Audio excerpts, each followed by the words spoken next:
This is Team JNR.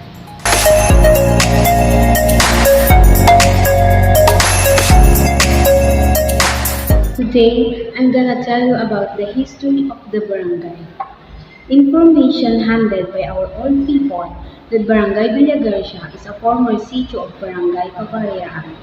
In the late 1880s, a cholera epidemic struck on a wide scale over our barangay and its neighborhood. To contain a numerous victims, a new cemetery was opened in this sitio and was named Paratong Norte. That is to identify it from the already existing cemetery at Barangay Paratong today, which is 3 kilometers to the south. During the advent and up to the end of epidemic, a kindly-hearted soldier who was a Spanish mestizo by the name of Garcia was obviously sympathetic, very helpful, and remarkable attentive to the people around. He was then loved by the people that as a token of his gratitude to him. The residents, as well as those from the nearby barangay, were in total accord to alter Paratong to Villa Garcia, the very rare soldado. Geography. Located along National Highway with an area of 3.20 square meters, Barangay Villa Garcia is bounded on the north by Barangay Lee. On the east, Barangay San Antonio and the Kimpatubo, the latter already a part of municipality of Suyo. West by the West Philippine Sea and in the south by Barangay Cabarayaan. East of Barangay proper was found the unirrigated rice land. The shallow excavated irrigation canal is unfinished. Farther, east of these rice fields is the mountain range.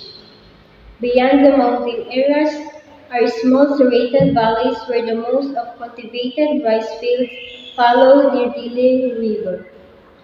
Thus, the northern boundary is circular. West of the National Highway is a hill, Sunday where residential houses bounded. In the between these hills are again rice fields and fish ponds, and the farther west and the near shorelines are residential. The fish ponds are found in between paddies. More or less, Villa Garcia can be found deducted as 3 sitios. People and dialects. The people of Villa Garcia is very apparent, a combination of the Bago and Kulitiagang. The term Bago refers to the people who are descendants of the mountain inhabitants, while the Kulitiagang refer to the lowlands who are Christianized earlier of the Bago who is in reverses residents at this place ahead of the Kulitiagang. Intermarriage of these two dominant factors have produced the new breed of people that they are today in Villa Garcia. Resources. The population of Villa Garcia is now 1,209, 85%, and 75% are farmers. 10%, 10% are the fishermen, and 5% are professionals and others. Three people circulate on the land area of 302 hectares, including forest, residentials, and agriculture and farming, fishing, and salting are the principal sources of livelihood in this barangay.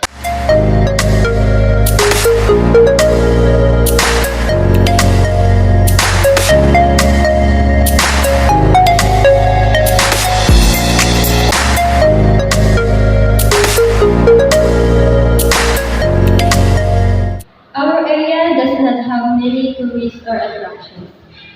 However, we can show you some of the tourist spots in our barangay that we are familiar with.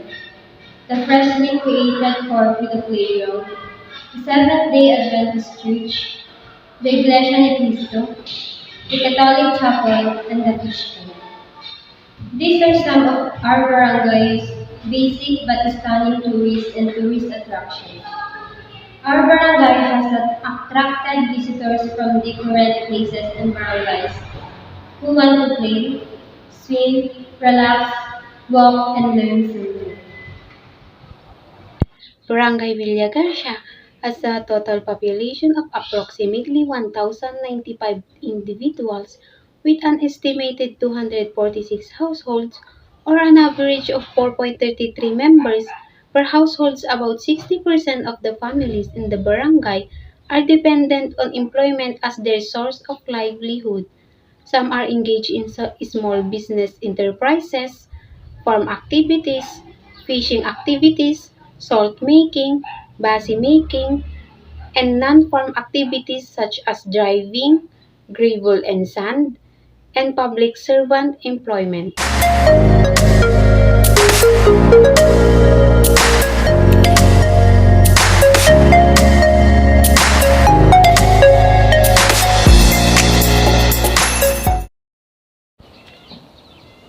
The Seventh-day Adventist Church had its roots in the Millwright movement of the 1830s and 1840s, during the period of the Second Great Awakening, and was officially founded in 1863.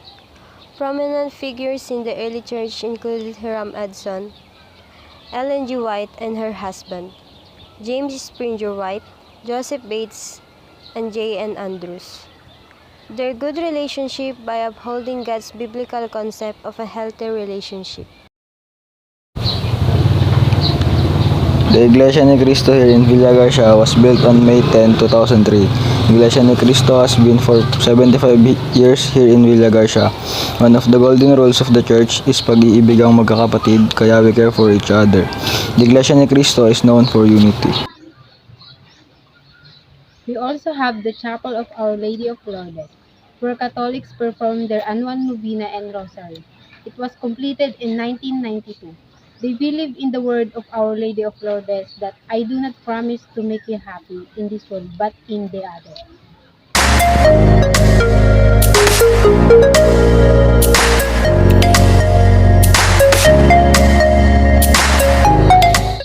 Barangay Villa Garcia has more than 13 fish ponds but different owners.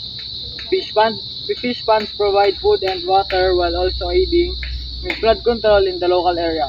A fish pond also interacts with the natural environment, providing food and shelter for the fauna and plants it supports, as well as cultural benefits including knowledge enhancement and spiritual and aesthetic experiences. Thank you.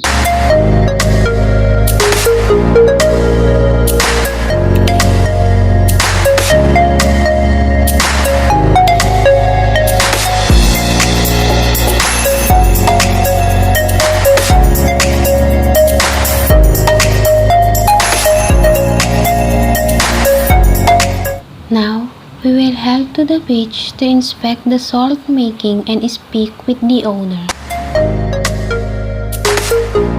Nyati nagan yung nabayad ngayon ba nga agas asin? Anong pamutan? Ngayon, dala ano man nag-asawa ko, sa na ako, sa sila. Anong mapaglaklakon yung ay mas asin ang naglaw ka?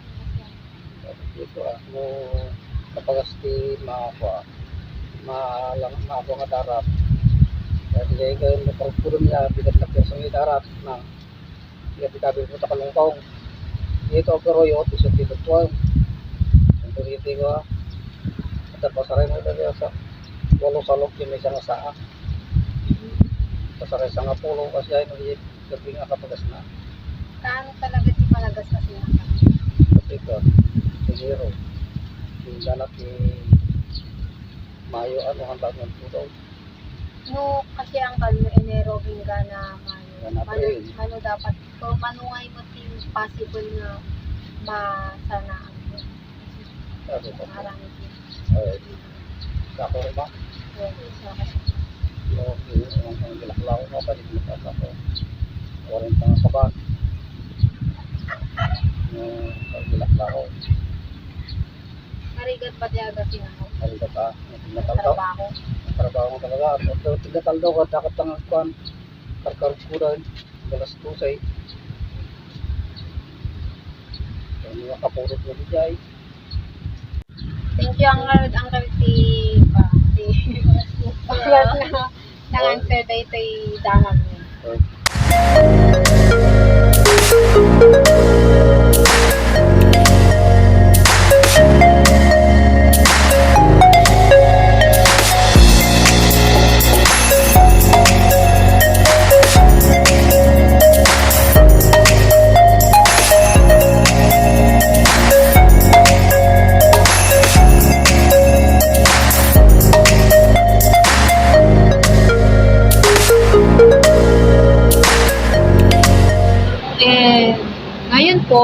Dito na po nagtatapos ang ating adventure sa Barangay Villa Garcia, Santa Cruz, Ilocos. That's all for today's video. Bye-bye!